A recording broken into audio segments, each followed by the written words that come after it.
Getting people's attention in our busy social climate requires you to cut through the noise. In this module, we dive into the tools required to get you heard by the right people.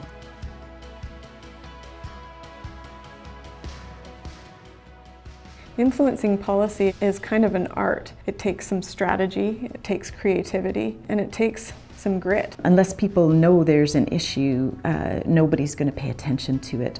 To get on the agenda means to move from more of a passive experiencer to somebody who is driving that experience.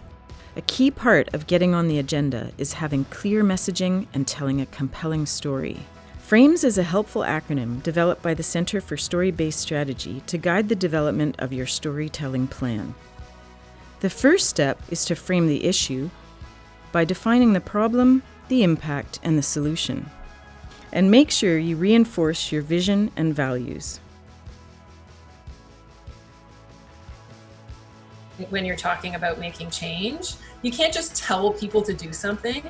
You have to entice them into hearing you out. When we frame that up in a more theoretical way, we think about the advantages and disadvantages, or the privileges and vulnerabilities that affect people's daily lives.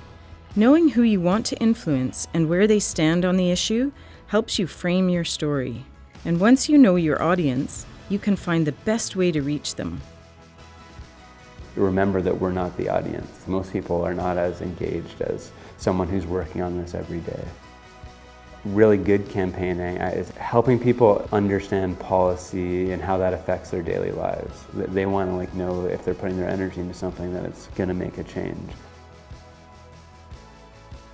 It's about what might be interesting about it to the audience you're trying to reach. And one of the keys is to actually be honest about how you're really feeling so that you can connect with others.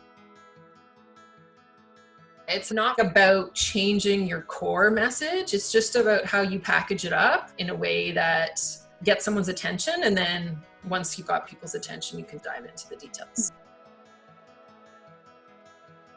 People find stories memorable and are more likely to respond to a well-crafted narrative. Developing a story that reflects the collective experiences of you and your peers is an important part of the process. We started Love Intersections out of a direct response to the racism that we were experiencing, specifically in the queer community.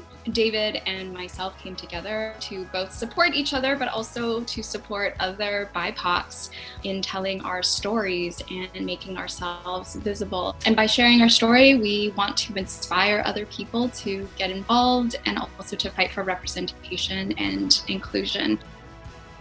Now that your messaging is strong and clear, it's time to make some noise. There's three main types of media. There's social media, which we all know can be free or can be paid. Another channel would be your radio announcements, your TV ad campaigns. The third channel, we call it earned media, which is really about getting yourself in the news. Now I'm at the point where I'm comfortable, taking a mic and just saying things from my mind without writing anything down, but it did not come easily. People tend to think that speaking to the media is something that some people have and some people don't. And I like to challenge that. It definitely comes with practice being in front of people and really understanding that people want to listen. Take Greta, for example.